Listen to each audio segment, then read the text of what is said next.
From Craig Rolson in Europe, David Gerber in Brazil, and our editor-in-chief and publisher, Don Oshman, it's time for this week's Sunday Night Week in Review.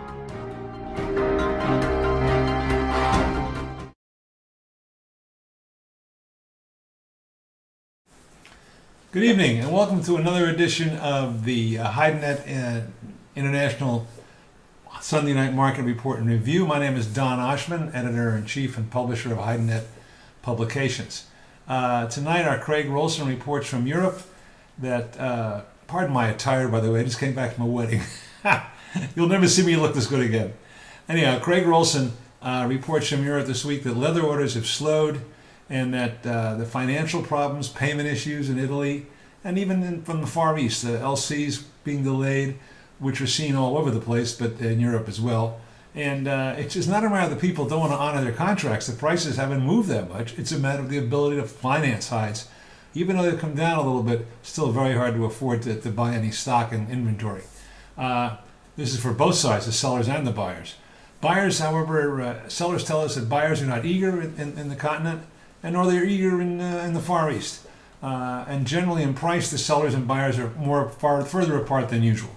The currency, the market, the dollar is another factor.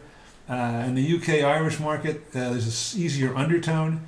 The Bealskin market's a little bit softer, but the bull market's kind of stabilized. In North America this week, prices were generally weekly steady to lower. More lower than weekly steady, but weekly steady and lower. A big deal in the United States is the West Coast port situation for shippers and even importers. There's a big, not a strike. The longshoremen and the people who run the ports on the West Coast, namely Long Beach and Los Angeles, are at odds, loggerheads over price and labor conditions and so on and so forth. Been going on all summer, and now they started a very great slowdown, so that there's 15, 20 huge cargo container ships sitting offshore. As a result, the steamship lines arbitrarily, it's like a union. It's supposed to be a consortium. It's really a monopoly. Said, you know what? This is Friday afternoon. Monday, we're going to raise our rates by $250 for a 40-foot container, and then in December it's going to be $1,000 on an imported container, like shoes or widgets or computers or whatever it is.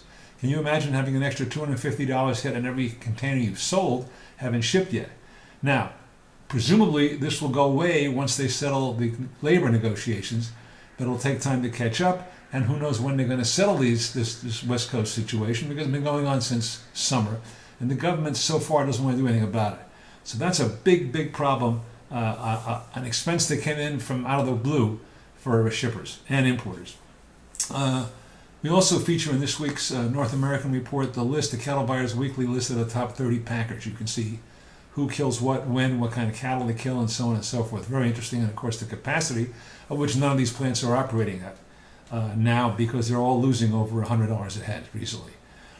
Slaughter was down 7.2% so far the year to date, and now it's going over 2 million hides compared to a year ago. Also, wet blue sales and wet salted hides sales only totaled 524,900 hides, and the kill was 560,000. So you can see that shipments are below slaughter and sales are below slaughter. It's been going on for week after week after week. It's amazing to us that the market hasn't come down further and faster, but so far it's holding on, coming down a little bit. And we also have a comment and some charts and graphs about historical price perspective compared to what the markets were in previous years and what they are this year. In Latin America this week, our David Holes, our editor of Net Market from Novo Hamburgo, reports that the benchmark TR1 wet blue full substance are down a nickel a foot. It's $1.95 now, and TR2 is down another 10 cents cheaper. And the green hides are about steady, squeezing tanners even more. They have to pay the same price in Brazil for their raw material, and they're taking less money for their finished product. This is crushed and wet blue. In Argentina, wet salted prices eased a little bit, and some of those prices are starting to come down. And the split market is weaker in that part of the world as well. I want to remind you all that on December 3rd, Thursday, December 3rd, we're going to have the first HideNet International Interactive Forum. We're going to have speakers from around the world speaking about industry topics that affect us all. And then we're going to have a week later in Mandarin, on December 11th, the same thing in Mandarin. Same topics, all in Chinese. So, We like to watch that. You'll probably be hearing from us about publicity for that. But mark your calendars now, December 3rd for the English and December 11th for the Mandarin. And if you're sleeping, because we're all worldwide, we're going to have video you can watch after that. So you'll be able to get that online. Anyhow, that's it for tonight. Thanks for watching, and we look forward to seeing you again next week.